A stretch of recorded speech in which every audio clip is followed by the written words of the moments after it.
Talk show, following up with y'all with the special Monday Super Bowl coverage show. So we're looking forward to chatting about the game yesterday, and some of the other topics around the world of sports.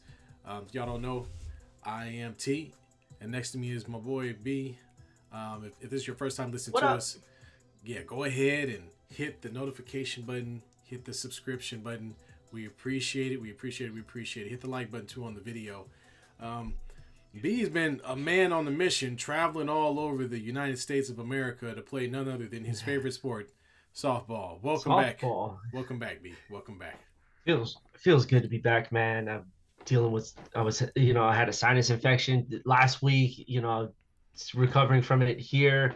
It was cold in Arizona. Long days. They try to fit a 3-day tournament. Been to basically like 2 days to so everyone could enjoy the Super Bowl. So they did a good job. So hats off to everyone in Arizona who made that possible for all of us to enjoy. But it feels good to be back home, man. Always good to be back in California. Absolutely, absolutely, man. So, man, we gotta jump into this. This was quite a game. Had to have been one of the better Super Bowls I've seen in Yeah. a long time. We had a couple of big comebacks in Super Bowls in the past. The one against the Eagles was close for a little while, but the Chiefs kind of blew the hmm top off of it as they got into the towards the end. This one, however, did not disappoint. Was close the entire time and went into OT. So just a really great game between two really really good teams. Before we even deep dive, I just want to say, no matter which side of the coin you're on, this was a hard fought game. I mean, these Yeah. guys competed at the top level to the very end in the biggest game of their lives, and they put it all out there on the line. So I don't want to hear too. We'll talk about some of the things that happened, but just so my take on it at least is like, look, there wasn't one or two plays. It was just this. These are just two really good teams, and one of them came out victorious. So B man, I know you're on a plane and boarding planes and playing baseball. And did you what did you catch, man? And what were your thoughts on the game? I thought it was a really, really competitive game here. The score in the first half, I think I don't know what the expectation was, but the Niners defense did a lot. They were Yeah, able to do what a lot of teams couldn't do, and that was put pressure on Patrick Mahomes here. I think the Niners really dominated that first half of football. They just missed way too many opportunities to really blow the gates off of that game to begin with here. Brock Purdy looked really good too. he did. Um, he the first drive was you couldn't ask for a better perfect first drive here. Unfortunately, Christian McCaffrey Yeah, fumbles the fumble. ball, Yeah, turns it over, turns it over to the Chiefs here, but that was on a handoff. That had nothing to do with him, but he threw the ball exceptionally well. Um, smart throws when he was under pressure, didn't really try to force any issues. Kind of like how you saw in the regular season, you didn't see a whole lot of his throws coming across his body. Um, in that first half, he played a pretty perfect first half to say the least. They had opportunities to get more than 10 points, but as you talked about earlier on last Friday as well, the Chiefs defense buckled in when they needed to here. yeah. They locked it down when they needed to. They were bending, but they didn't break, allowing those touchdowns there.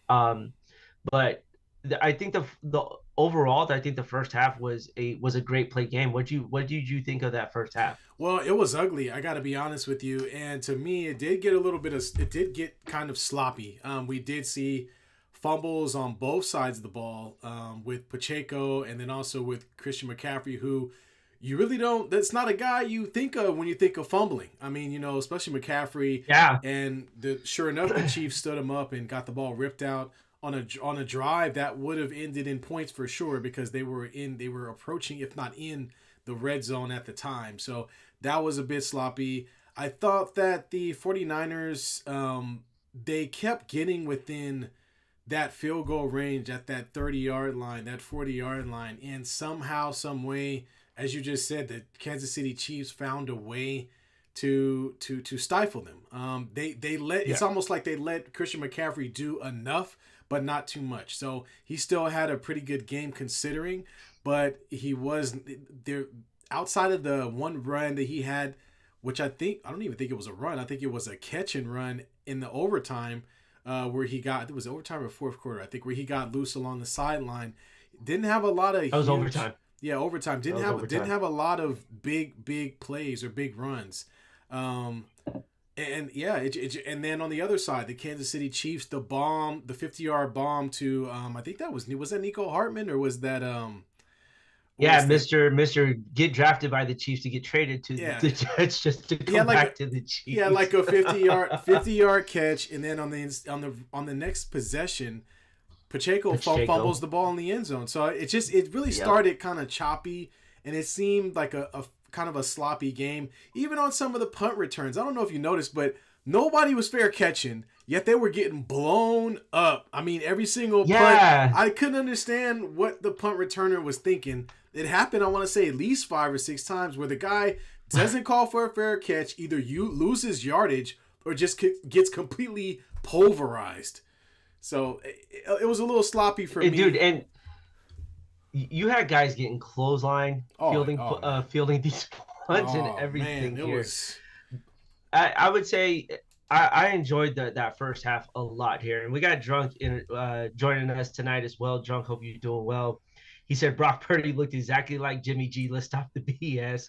What's going on here?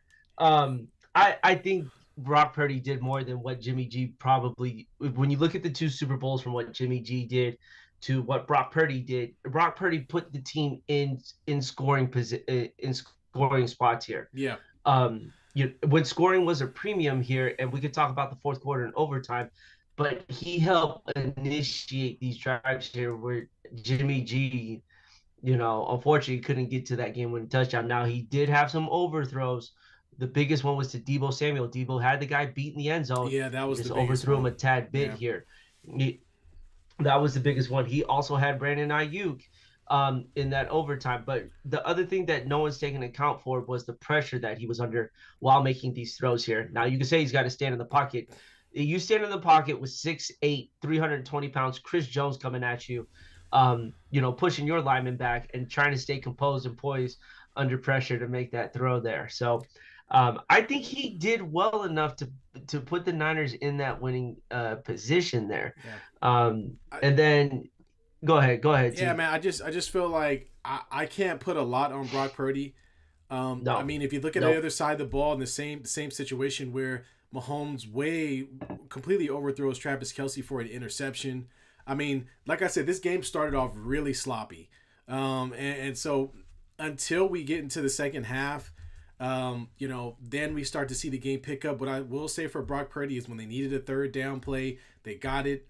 Whenever KC went up, Yes. they went right back down the field and made sure that they got a score. So I do have to give him credit for making some plays. There were a few third down possessions late in that game where he did step up and make great throws. I think a few of them actually were to Ayuk, and I think Jennings had one too. So when it was time, he was able to make good throws over the middle of the field to guys for big gains that helped them extend drives.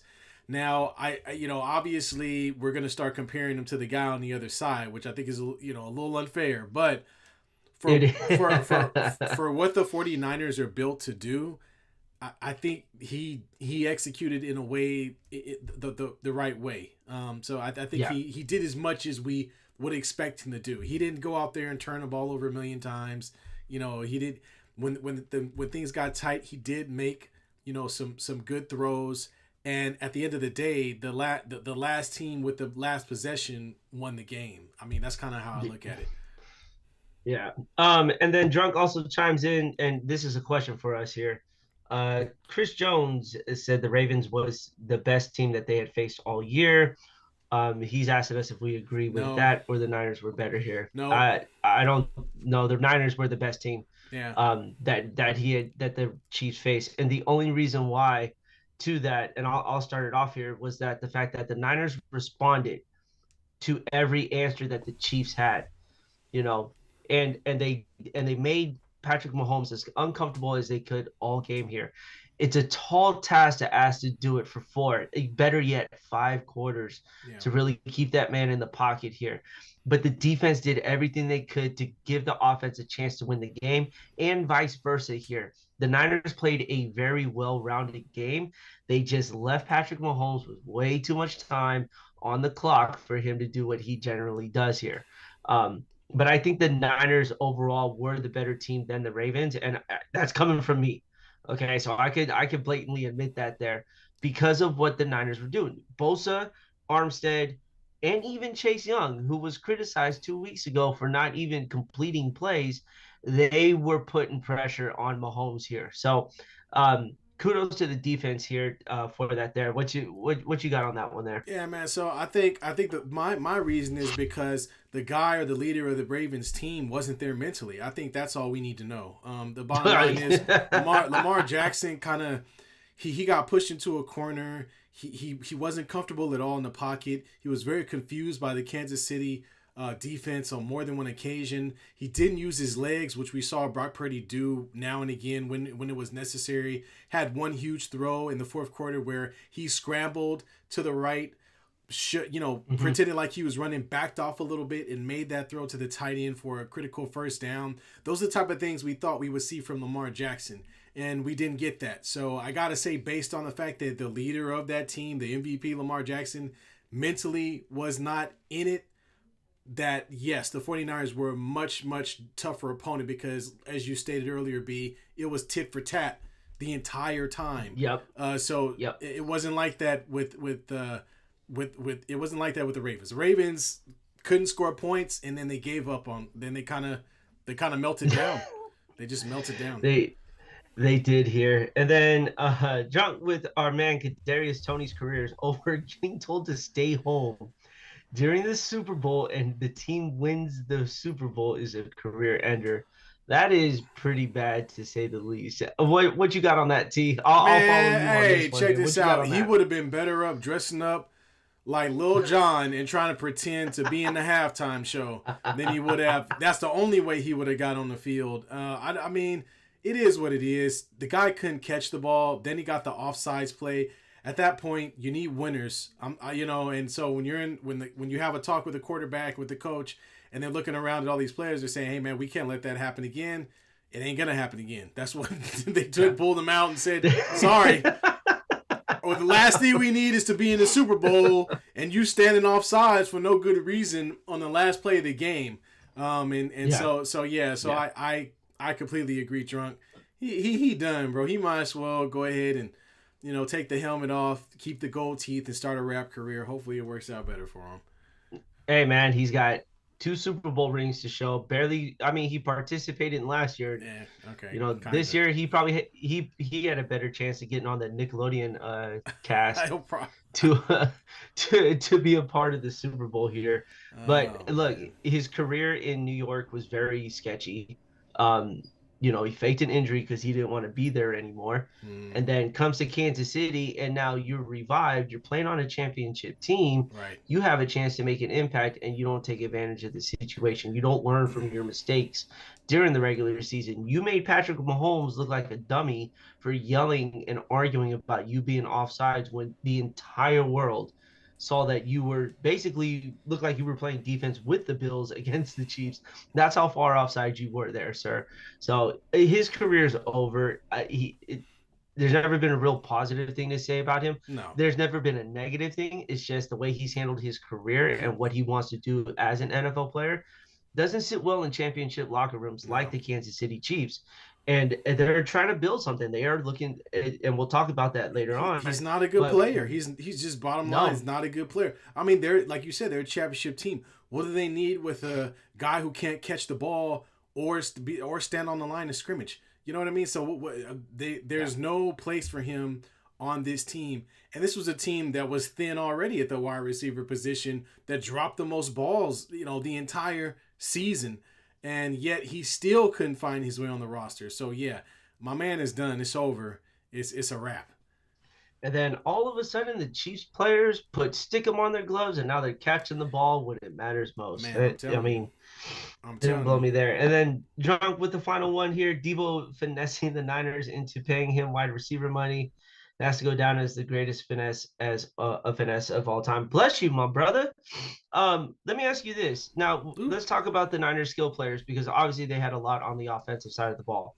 George Kittle, basically he was a lineman, a Yeah, he zero didn't. factor for the Yeah, he Niners. didn't do anything. Yeah. Brandon Ayuk had, I would say, an average game. It wasn't what they were probably expecting. Christian McCaffrey did what Christian McCaffrey was Yeah, he supposed to did. do here. That dude was a workhorse, but Debo Samuel, I think, just was for the Niners, just you know, not there. He needed to be there. This is the whole reason why you wanted that contract. This is your revenge game, and you were they. He wasn't utilized. He didn't take advantage of any opportunities here. I don't think that he was going to. I didn't think he was going to have a big impact, but when he had the ball in his hand, he just didn't have that Debo magic that the Niners got from him all year. Yeah, well, I think you got to give credit to the Kansas City defense. There were a few times. Remember that one long play, the one like more than 50, 40 yarder that was thrown was to him in the end zone, which was batted down by a Kansas City DB. So That was good defense yeah, too. That was not a pass no, it interference. wasn't. They were both hand fighting Yeah, during that he time. got the hand up and knocked the ball down. So you're playing against the one of the better secondaries in the entire league. And Yeah. Debo Samuel is not known to be this courageous, great route runner. I mean, he's more of a guy that's an intermediate receiver that turns small yardages into large gains. So he's not a guy that's going to go out there and hit some guy with a double move or cut back in. He's not Tyreek Hill. You know what I mean? Like Yeah. he's a specific type of player that plays running back more often than not and catches the ball in space with opportunities to make plays. And that's why you saw Brandon Ayuk, Jawan Jennings. Those guys are the guys that really showed, that really made more plays and showed up. And Yeah. The Niners, and while we're talking about the Niners, should be encouraged, honestly. As young as these guys are with Ayuk and Jennings, you have a lot to build on with Brock Purdy. So, and maybe we'll talk about this later, but my hope is that they don't pull the plug and try to continue with what they have. Although that's hard to say right now after a loss like that. But Yeah. they've got some good talent on their team. And just to back up your stat, George Kittle, 2 receptions for 4 yards. I mean, Travis Kelce, if you notice, when he didn't get the ball, you saw what he did. He damn near tackled his head coach. 70-year-old. He almost tackled 70-year-old Andy Reid into the turf and said, "Get me in there, get me the ball," and ended up with 9 receptions and 93 yards. Guys just have to want it. So I know there was a lot of talk about that play, but at the end of the day, we saw it happen in the season too. He's a fiery guy. He wants to win.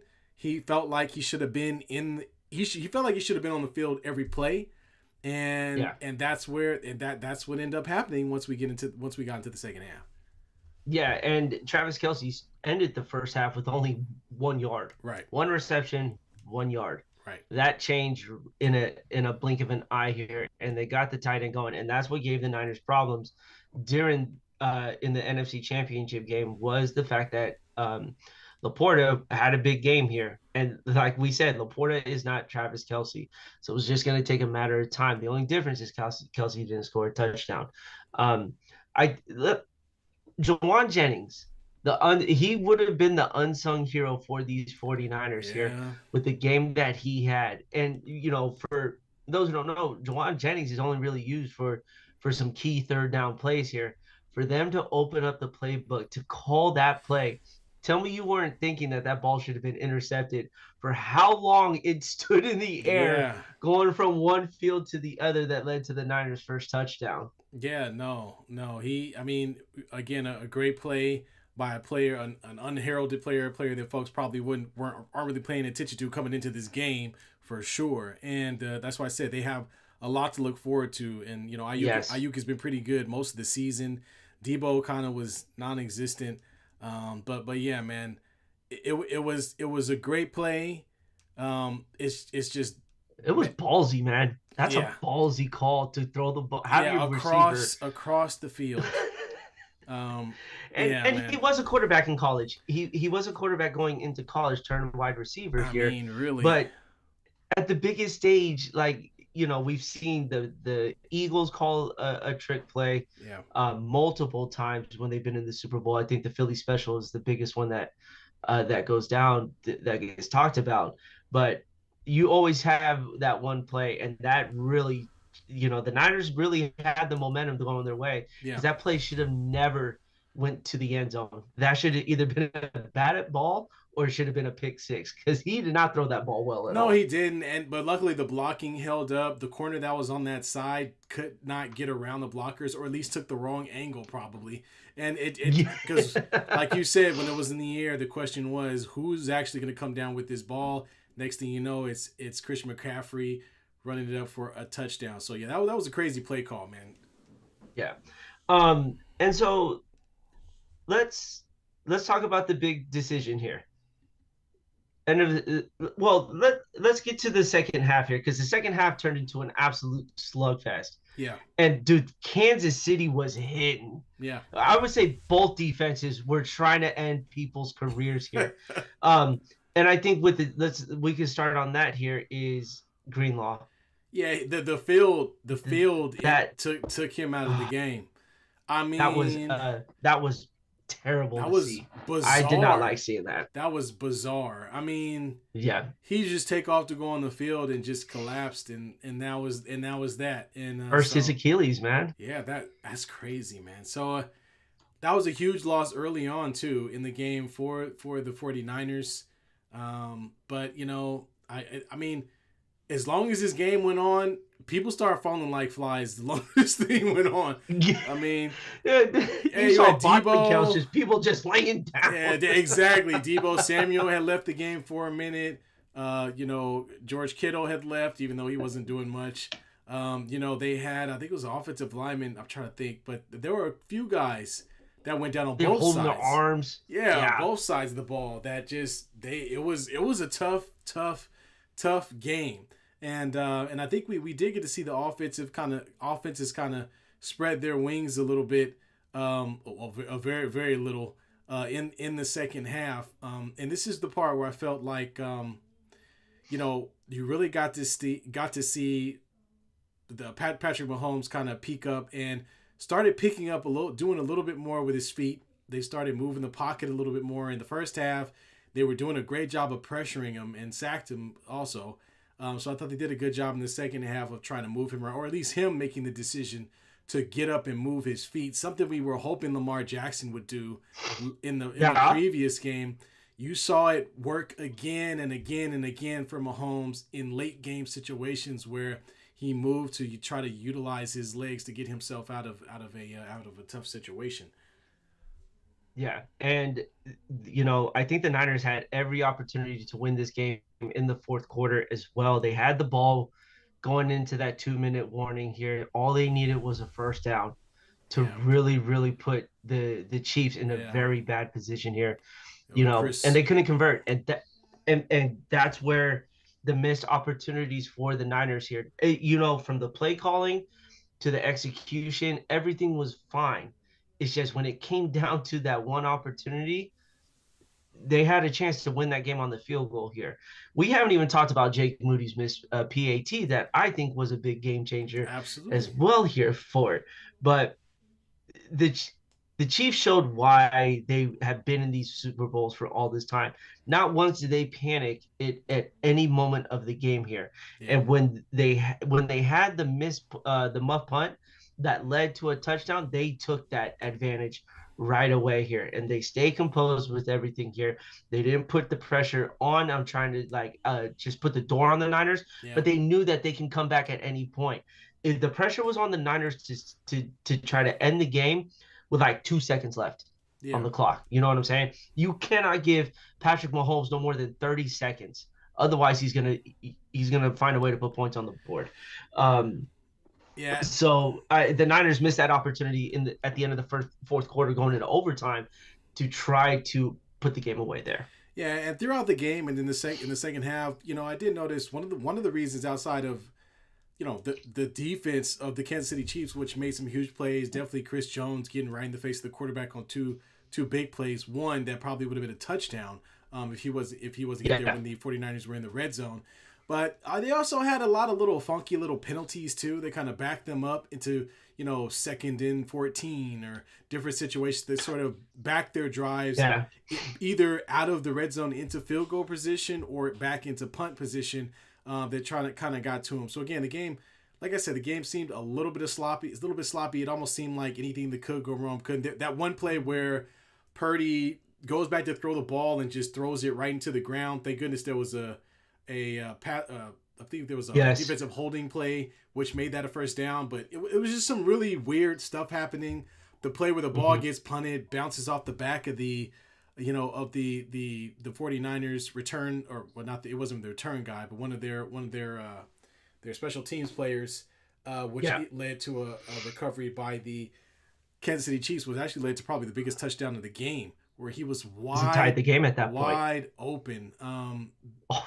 It almost seemed like you knew it was going to be a touchdown, but you thought this defense has been playing so good, there's no way they're going to give up a touchdown that easily. But yeah, it was like the next play. So yeah, man.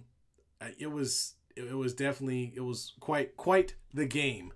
I will say we had some. I'm gonna kind of break it up here. We had some prop bets, and I'm pretty sure I lost all of mine. I think I lost all of mine as well. Reba McEntire ripped through the anthem like she had somewhere to be. Did. And so I for sure lost a minute and a half on that. We lost the boot color. Yeah, we did. Yeah, boots color was off. No, the Gatorade was purple. Was it purple or blue? It was purple. It was purple because I saw it go on Andy Reid. I said red. You said red. I said yellow. Yeah. So yeah, good thing we didn't go to Vegas for these picks. You know what I'm saying? and they showed Taylor Swift in the pregame, but during the game, because nobody scored, she was only on TV maybe 4 times. I think I saw. I was laughing because I'm like, why am I seeing Ice Spice there instead? Can we talk about that, please? Why is she there? Who does she know? Apparently Taylor Swift. I mean, how does this talentless permed troll end up in the press box with Taylor Swift? Now, exactly. Like, how does that happen here? The only player I could think that she could be dating is maybe Rishi Rice. Oh, she's not dating anybody. Isaiah Pacheco. Because I don't know. That means that. How do you end up in there with her though? If she's dating somebody, then that means that they're either out of $500,000 or they owe Jordan Poole $500,000. Okay, because I mean, and it drives me crazy because I'm like, oh, she's a rapper, but dude, she can't rap. Like she's not good. It's not. So rapping. It's just not. I mean, what are we doing right now? Why are we elevating these talentless people for no good reason? I really don't. I don't get it. Anyway, let's get back to that was football. I thought that was the more kind of bigger conversation. When I saw Ice Spice in there, I was like, why? Wait, hold on. What is she like? It felt like an out of place moment, right? Because we were all waiting for them to show Taylor Swift, and it's crazy enough that we're saying that, but we all knew that's where the cameras were going, right?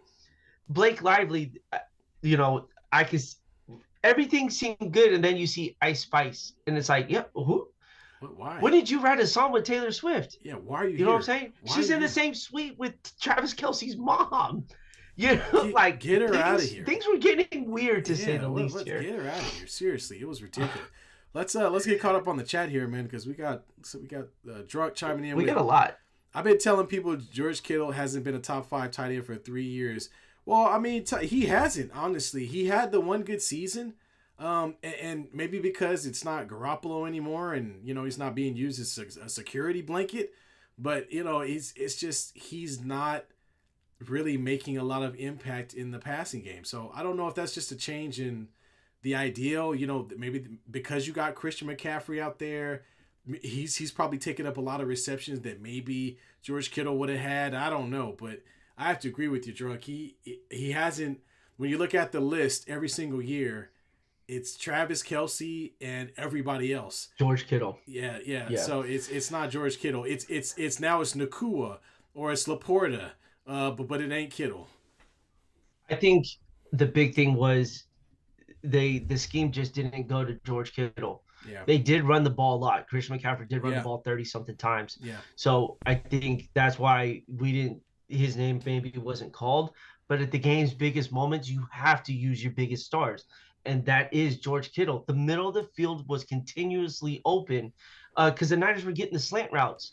The yeah. 10, 15-yard slant routes, the Niners were getting those. So imagine if George Kittle was coming off the line, and getting yards. So I really think their scheme really didn't involve George Kittle, which is kind of it's interesting why they didn't why he wasn't used that often there. Yeah, and to be honest, he Um, hasn't really been a huge focal point all season. I mean, he's had a good he game here and wasn't. No, there. absolutely So I not. don't The think Cowboys was his biggest game. yeah, so I don't think I don't know if he was ever going to be a part of the grand scheme of things. So we got Mama Lay in here. Hello boys, just sitting out. Shout out to the Niners who played a good game. There's always next time. All right. Well, we certainly hope so. Yep. And then drunk in again. Shanahan had his nuts in a wheelbarrow on the Jennings throw call. Hey, he's the one that called it, man. He was seriously. I bet you he let out the world's largest fart as soon as Christian McCaffrey took that to a touchdown. Like he relaxed right after that throw was done. Hey man, Because he was tight on that one. that was a ballsy call, man. He made it. And then George chimes in again. So NFL teams will continue to put that trash turf out until players boycott the league. Grass world. I thought the Raiders brought the grass in, or no? So the grass that was used is the same turf that the Niners use at their field. It was brought in from Modesto. Yeah, To be honest with you, I think the turf looked immaculate. Like you didn't see large chunks coming from when they had the game in Phoenix last year, yeah, and how you could see just the turf just getting destroyed. The turf looked really, really playable there. They did a really good job getting that field ready for the game here, and it held up extremely well during that time there. So I think the turf really wasn't a big issue. I do believe that they should continue to stay with grass at all NFL stadiums to really avoid turf. Turf is just it's unforgiving when it comes to those situations there. yeah, man. Yeah, it can be. And drunk chimes in with a little tidbit that I agree with. I'm gonna tell y'all who I can't Ice Spice argue. knew. She knew the devil. Upside down cross. Did she have an upside down cross on during the game? Look it up. Look it up. I'm gonna have to It look was that up. But I you agree. gotta I look would it agree up. with you, drunk. It's definitely something in the water, and yeah, we in these parts we don't respect that kind of malarkey for real.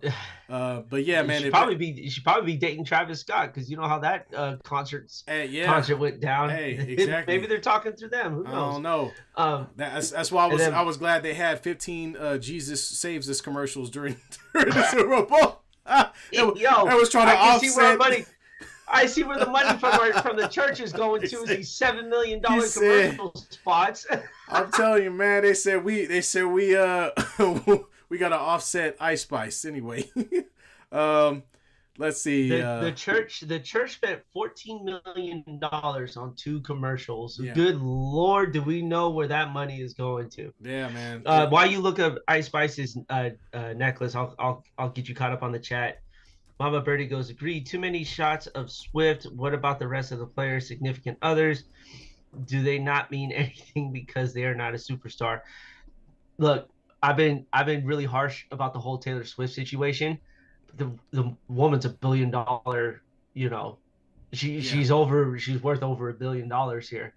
You know, she brought an audience, and I can't wait to see what the Super Bowl ratings were, but I'll guarantee you they were probably an all-time high because they had people watching the game who have never watched the NFL before because of her. And the NFL took full advantage of that, and rightfully as they should have there. So they showed Brock Purdy's family for a while there. Yeah. They're not going to show Patrick Mahomes' family because his dad is doing some time right now for DUI that I think he's as many rings as the Niners. He's up to 5 DUIs, I Did he think. miss? Did he actually miss the game? He missed the game. He was Wow. not present for that there. You know You know, that adds even more specialness to the fact that Mahomes got it done. It was, oh man, exactly. but yeah, Travis Kelsey's family, brother and mom, they were all pictures. So it's just when you have someone of that caliber, that successful, and she's bringing an audience that, quite frankly, doesn't watch football, yeah. it's going to catch headlines. And, it was in clear example yesterday. All right, so let's get the news on this. So the permed Spice necklace. talentless permed troll looking girl by the name of Ice Spice was wearing a cross that does look to be at least the way it's shaped. Of course, the cross, as we all know, the point across the middle is closer to the top, not the bottom. Hers is closer to the bottom. Yes. Apparently, it was a gift from Playboy Cardi. I guess he's the newest guy that paid $500,000 or bought her a necklace for no good reason. They're just heaping money at this little troll for whatever reason. It doesn't even make any sense. Oh my gosh. Anyway, so very questionable indeed. Get her off my screen. All right.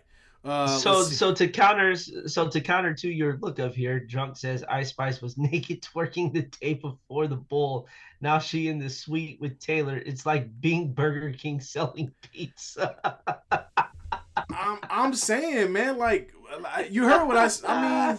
Why we got these talentless people out here like they deserve to be paid? Like for what? Man. For what? It's just stupid. And then Mama Birdie said they panned in just one, so she's referring to Brock Purdy's family. And then I do respect Swift's success, but let's be real. Look, and to top it off, I didn't hit my bet that Travis Kelce was going to propose at the 50-yard line. No, I didn't do it. So I guess that's not happening here. Happening. But let's talk about the final quarter, which was overtime here. Now the Niners are receiving some controversial backlash, to say the least, for not kicking the ball when receiving. Now NFL has changed their overtime rules where both teams will possess the ball here due to the fact that last year Buffalo only needed the ball once, or it was a couple years ago where the overtime rule, Kansas City never touched the ball here. So regardless if it was going to be a touchdown or a field goal, the other team was going to have a shot at the ball here. I'll start with this. I think that the Niners made the right choice by taking the ball and receiving it. And due to the fact that Kansas City had just had the ball and took it down the field for a field goal, so the defense was already out there tired. The Niners did a great job taking 7 minutes of the clock off to get their team enough time. The only difference is it had to settle for a field goal and not get a touchdown there. So I think the Niners did the right choice with taking the ball to start the overtime. How do you feel about it? Well, I'll start with this. The rule is changed for the postseason, obviously. So the idea is that if they get into overtime, each team will get an opportunity for a possession, no matter what. Before it was, if they scored a touchdown, it was over. So even if they scored a touchdown or a field goal, the other team will have an opportunity to match that or better that. The reason there's some controversy is two things. One is, with that rule being in place, the idea should be is that if you win the coin toss, then you let the other team go first. And the reason there is, or the thought process there is, what you're going to have to do after they go. Yeah. So if they score a field goal, you need a touchdown. If they score a touchdown, you need a touchdown. That's the first reason. The second reason is because you're going last and it becomes somewhat of a sudden death almost type situation, you can play the fourth down the entire way. Versus you could, the 49ers could have done that too. And I know there was some argument about maybe they should have went for it on fourth down, but when you're first, you kind of are a little hesitant to make that choice. Versus if you're last, you don't really have it. It's pretty, the choice is made for you. So I think that's where the controversy comes from. That's the first part. The second part, when they interviewed a few of the 49ers players after the game, they did not know what the rules were. And I think that's more of where the controversy comes from. The fact that Shanahan, he didn't say he didn't know, but he did say he was not accustomed to. And then the other players, they had no idea. There were some players that didn't know they had lost until the confetti hit the ground. And so, that's one of those things you have to go over time and, you talk about time and possession. You talk about overtime situations. You talk about what to do in 2 minutes or less. You talk about, all these different scenarios should have been figured out previous to. Because when they interviewed Pat Mahomes after the game and they asked him about they that, all knew. He was like, oh, yeah. Matter of fact, he even went so far as to say we made that rule. Yeah, because it was based on the game that they played in. That's why they were aware. They were, very aware of it. But he said, yeah, if we got the ball, we knew we were going to kick.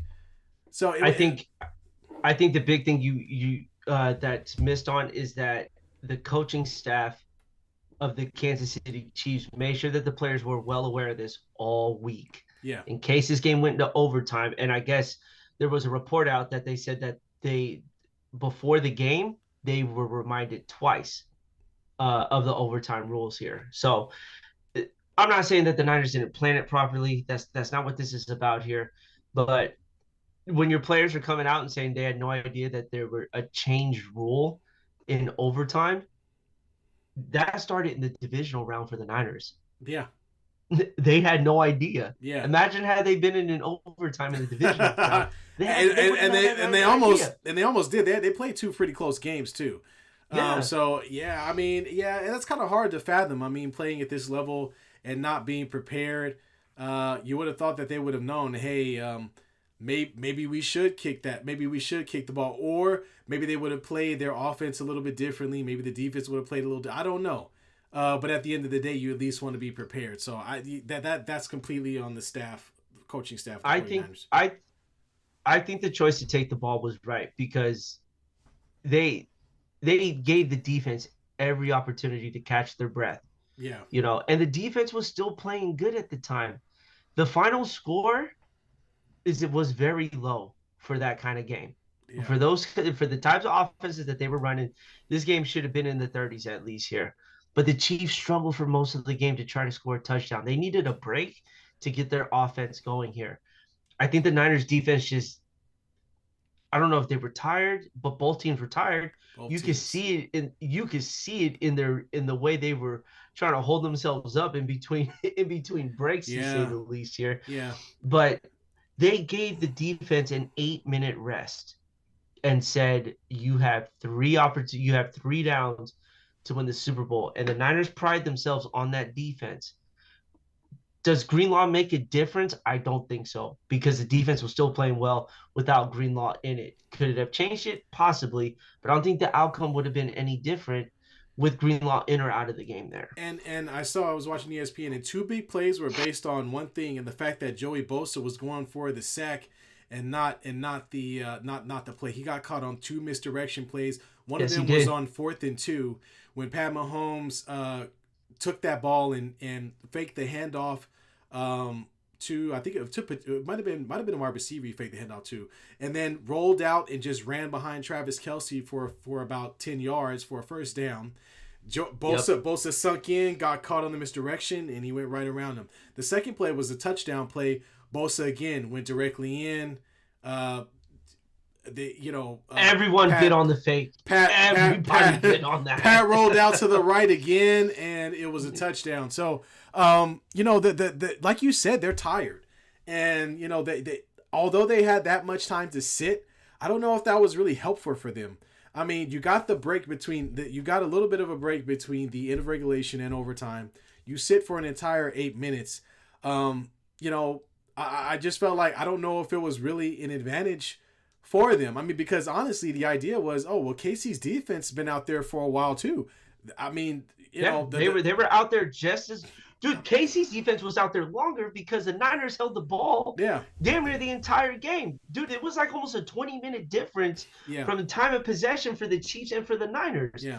So the Chiefs were out there. I think they were out there a lot longer. But continue with what you were going with there. Yeah, man. So it's just one of those things where Kansas City showed up to make that one. They needed that one play, and they got it right. They got Chris Jones right in the face for the second time in the game. A free blitzer not even free blitzer, free runner right to the quarterback, blows up the out route to, I forgot who that was. That Dewan Jennings. It Dewan was Jennings, supposed to go to Jennings. that might have been a touchdown, and he just has to Yep. fling that thing, and it goes nowhere near anybody, and then they have to settle for the field goal. So you got to give kudos to the Kansas City Chiefs defense again. On the other side, what can you do? You talked about this Friday, B, where the 49ers have trouble with running quarterbacks.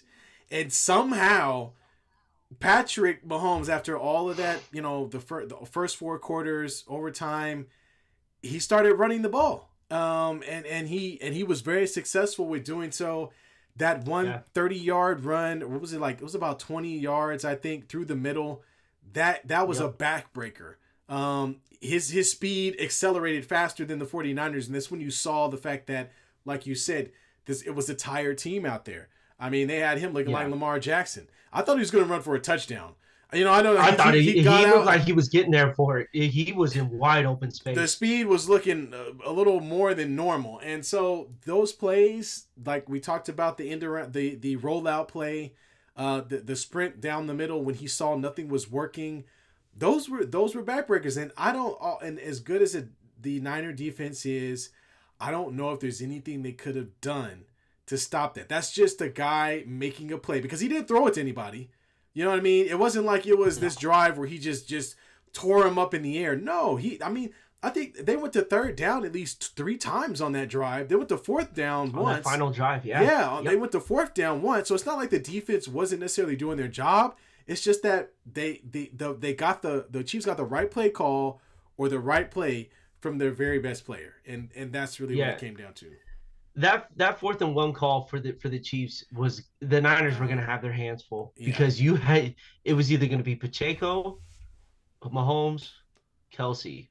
Yeah, they had you had to pick one. Who are you going to target on that one there? And look, and that's what makes the Chiefs so special in that moment there. I think Steve Wilks maybe dialed one too many blitzes in that final drive. He was killing the blitz because in the little dump off to Rishi Rice came off of a blitz. Yeah. And that's what helped here. I think, I know you're at that point, you got to protect the lead. So you have to protect behind you as well. Yeah. Having your best player on the field, Fred Warner, coming down on a blitz, I'm sorry, you need him back there for the fact that he's Rasheed Rice's problem now. But now Rishi Rice is open, and that's a 15-yard gain. Yeah. And they're continually moving here. And so the Niners had their hands full in that last possession. Me personally, I would have maybe wanted to see maybe 2 less blitzes on that there. Well, that 4th and if you get them, it's a high risk, high reward situation with blitzes, as we both know. They thought that they had an opportunity. The offensive line stood up, and Pat made a couple of really good passes backpedaling.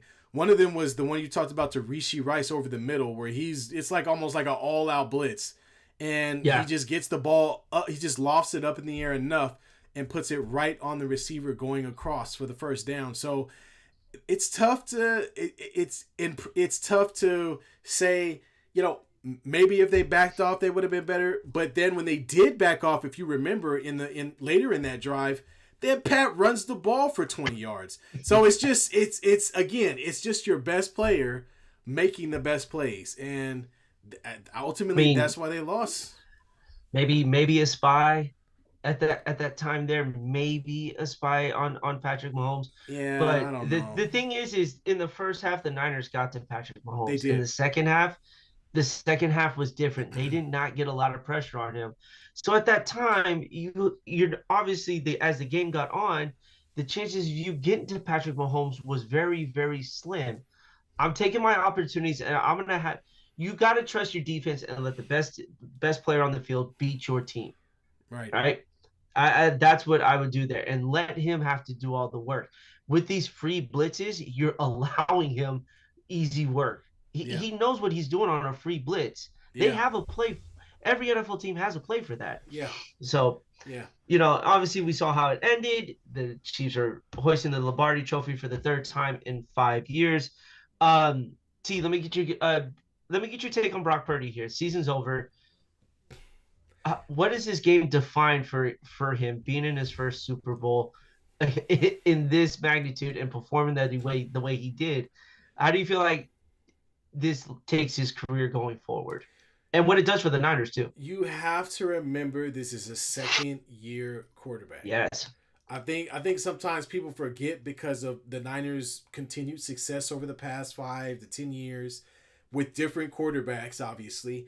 But you have to remember this guy was Mr. Relevant. He was the last pick in the draft. This is his second year in the league playing on the biggest stage that there is. There are very few quarterbacks that you can point to. Maybe C.J. Stroud, but he didn't make it to the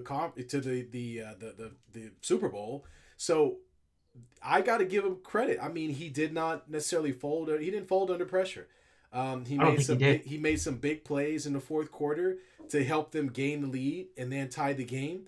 I thought he was a guy who was when they needed to play in those third down situations, using his legs to pick up yardage or to create something. I thought he did it. I thought he did as good as you would have expected him to do. I just think you got beat by a better player. I mean, I don't know how else to tell you. Like, this is just like the Brady thing, right? Every freaking time we watch Tom Brady in the stupid Super Bowl and he gets the ball at the end of the game, what's the first thing that comes to mind? It's over. Oh, the game's over. It's over. Yeah. It's over. Yeah. I mean, this is the same thing. It's the same thing. And you just have to, as a 49er fan, this is going to be a tough one to swallow because of how close you were, but you can't really blame any one thing. You have to look at what the other team did and say, you know what? We were right there. We had an opportunity, but we lost to a better player, a better team. Brock Purdy should be the quarterback into the future for the 49ers. He's only going to get better than he is right now. Like I said, he's only a 2-year. This is a second-year quarterback, folks. Second year. All right? I can't think of too many other second-year quarterbacks playing as well as he has. He did. He threw for 255 yards. He didn't turn the ball over. Didn't fumble. Nope. Didn't throw an interception. So, yeah, man, this is as good as I would have expected him to play because in the first couple of games in the playoffs, he was looking kind of rough. Yeah, and that was the big thing. That was the key for me is how well the Niners were going to start, and he got them off to a really fast start in that game. The Niners have their quarterback that they've been waiting for here. They've talked about the ghost of Montana and Steve Young, and you can even throw Jeff Garcia into that mix. Yeah. They've been waiting for a quarterback like that. Well, they have one now. But you can't keep labeling him, comparing him to Montana and Young, because he's going to write his own legacy here. And so it's going to be a different path that he takes here. But the fact that your second year quarterback, technically first full year, had one of the best seasons in Niner history as a quarterback was a throw. But you could say he was a throw away from being a touchdown, to win a Super Bowl here. Yeah. That's how close he was. Yeah. He has outplayed the recent quarterbacks that the Niners have had in the Super Bowl. Colin Kaepernick, and Jimmy G. Yeah. He outplayed him in that game there. So what the Niners are going to have to do is just don't pull the trigger on getting rid of this team. Yeah, right. You take it from teams that have been in championships. Look at Kansas City.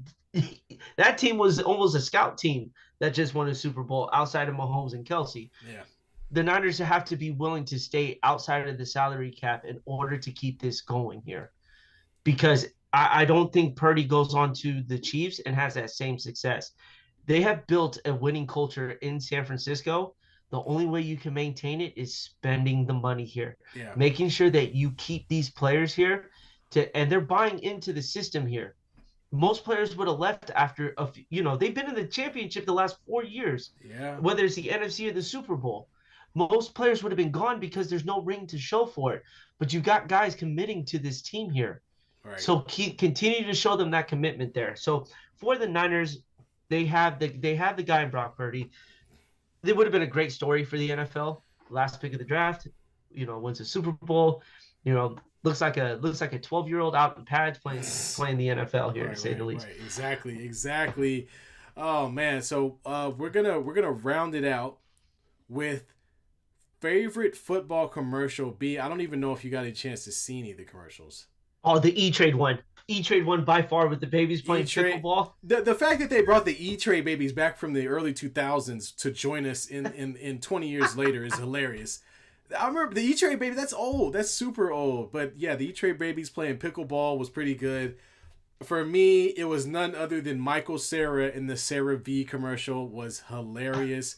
If you haven't had a chance to see that, check that out. That was awesome. I would say the Ken Jeong one with the what was it for the Popeyes wings was kind of funny. It was right. okay. The Arnold one wasn't bad though. The State Farm one. When he was trying to say one word. Yeah. Neighbor. His neighbor. Neighbor.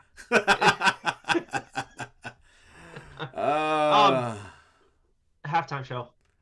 Oh, Usher killed it. I mean, I'm not not gonna shame him. I wanted to hate on him so bad, but I can't.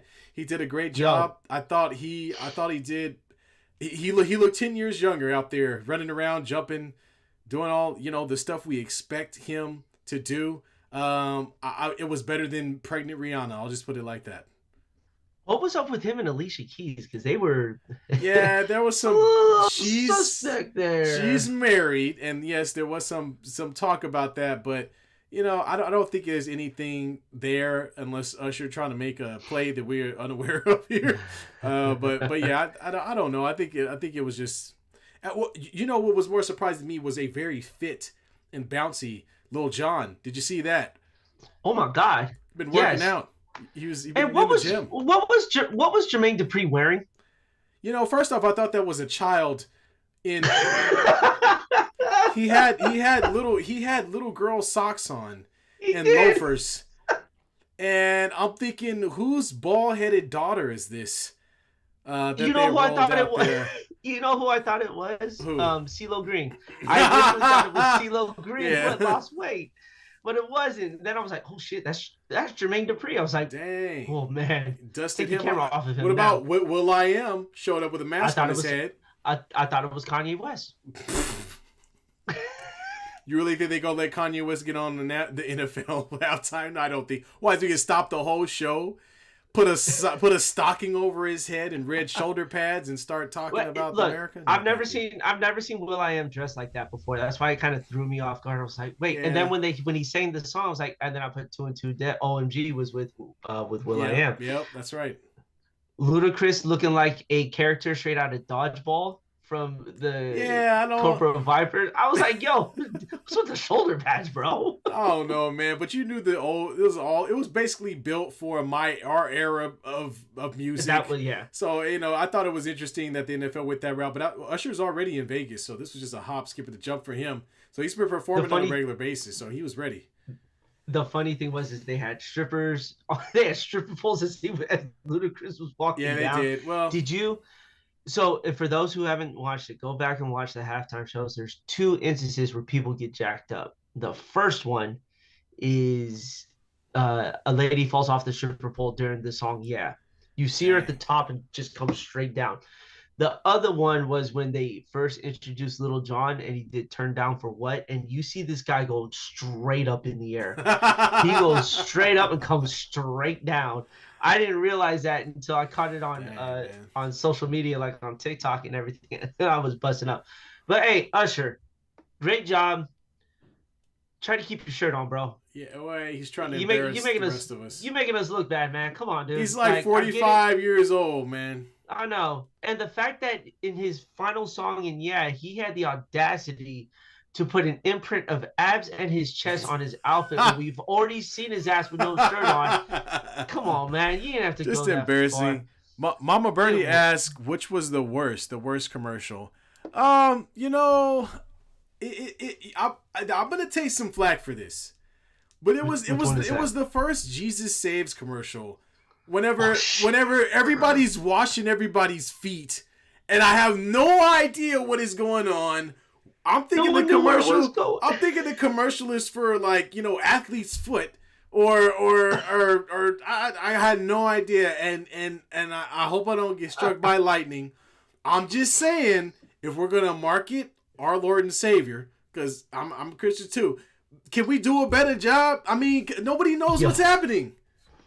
I had no idea what was going on. Like, as the What commercial is was going happening? on, I'm like, What? what is going on here? What? Then I'm like, I think this is a Jesus commercial. I thought it. and Yeah, yeah. then next thing you know, it's it was like Jesus wash JesusLives.com his or something like feet. yeah, and I'm like, oh, Oh, yep, there it goes.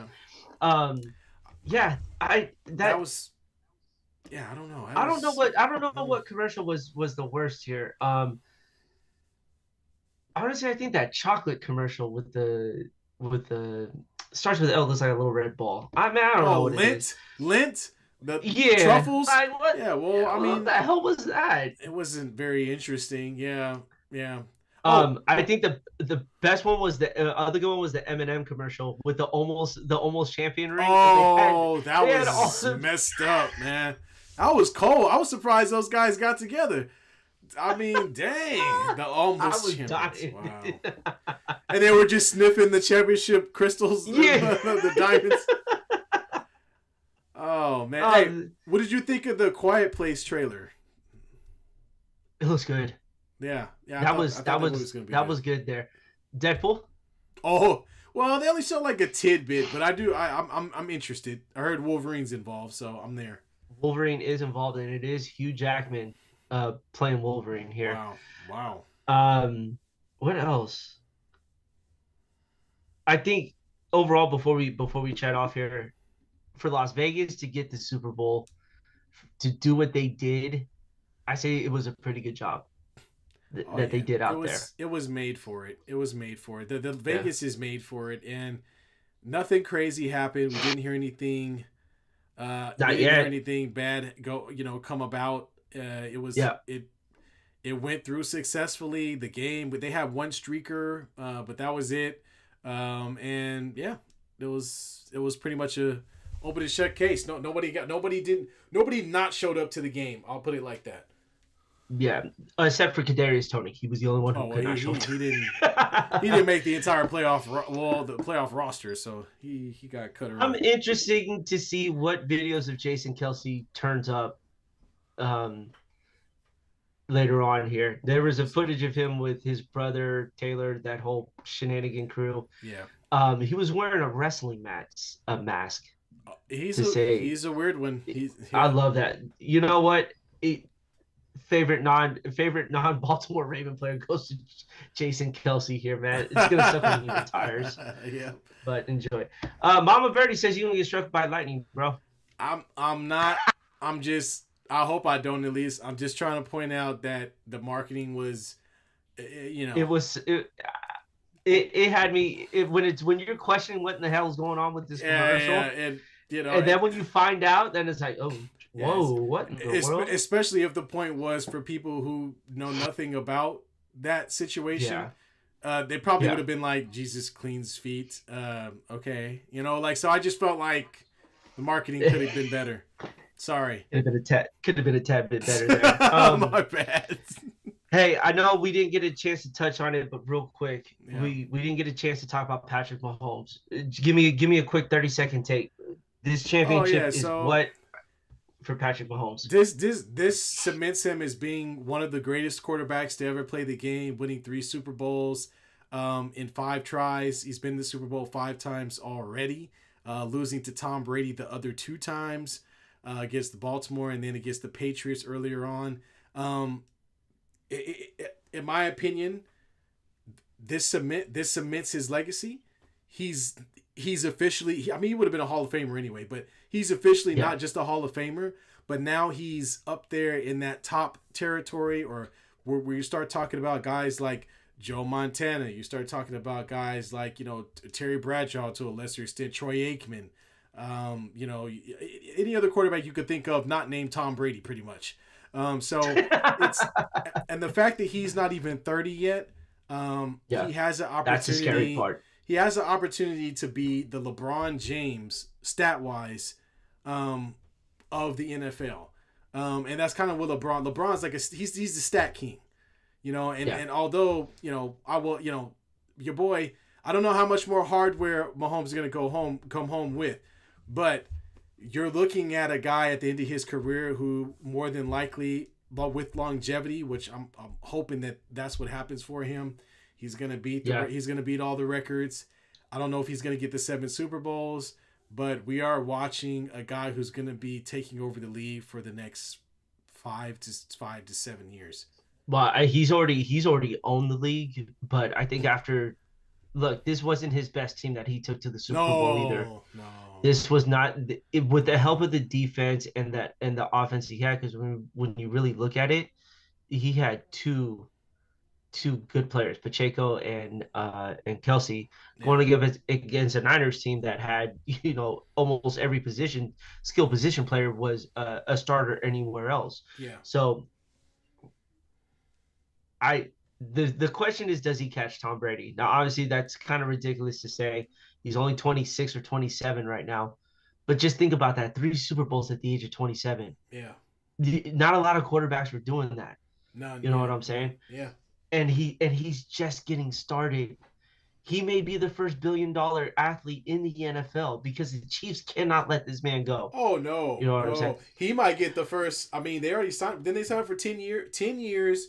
400, already got 10 years. 500 million. 500 million. So, and it's funny that we don't talk about that more often, but yeah, he has the biggest contract I've ever heard of in the league. So, I mean, the guy is locked in, man. He's locked in.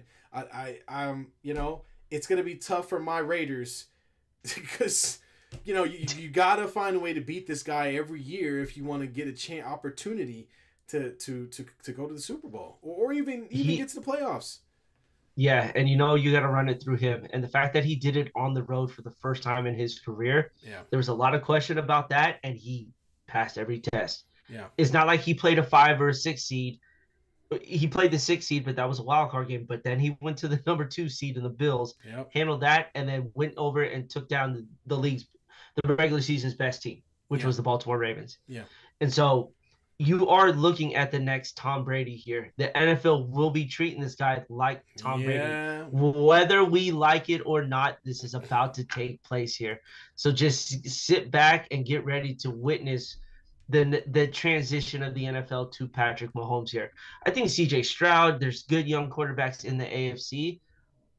It's the black Tom Brady, my man. This is the black Tom Brady that we have here. Well, hold on. He's just gonna be Pat Mahomes because I don't want him to start deflating balls and taping practices. Now. I don't think he's going to need to do that. I don't think he's going to. But what he does for preparation, and watch the quarterback documentary series on Netflix. What he does to get to this level here, it's not embedded in a lot of athletes. A lot of athletes try. But there's the 1% that can do it, and he's that 1% in the NFL. So this is the start of the legacy. Unfortunately, the Chiefs are a dynasty, whether anyone wants to admit it or not. But once you win 3 in a decade, you are considered a dynasty. Lakers have 3, Warriors had 3, the Giants won 3, Kansas City now has 3. These are dynasty teams here, and they're. Unfortunately, the Chiefs are here to stay for too long for us here. So yeah, absolutely. And folks, don't be surprised if when we get to the offseason that wide receiver core for the Chiefs looks a lot different going into next year. So it'd be interesting to see how much money they can spend because Kansas City don't really like to spend no money. But we'll see if they can shore up the wide receiver game. And just like the Patriots did with Tom Brady, went from one guy to the next to Randy Moss to others. You just got to keep retooling to keep things going in the right direction. So, man, kudos, man. That was a great Super Bowl, great game. It was. I haven't seen the Super Bowl that good in a while. So, nah. All right, folks. Well, I think that does it for us. I know it's just Monday. Folks got to get their butts in the bed, eat dinner, and get ready for work tomorrow and all that good stuff. We're gonna do the same. Again, if you enjoyed the show, go ahead and subscribe. Hit that subscribe button. Hit the like button on the video. We appreciate that too. And hit the notification button as well. And on that note, we are out. We will see y'all this Friday where we will be picking NBA games. Yeah, we get NBA heavy. Woo! And we're going to get into some talk about the last stretch for both our teams who, like an old man, has found their Ben Gay and they're Geritol and have gotten up and decided to play and are playing much better than they were earlier in the season. So I would agree. So yeah. until next time, y'all. Peace. All right. Peace.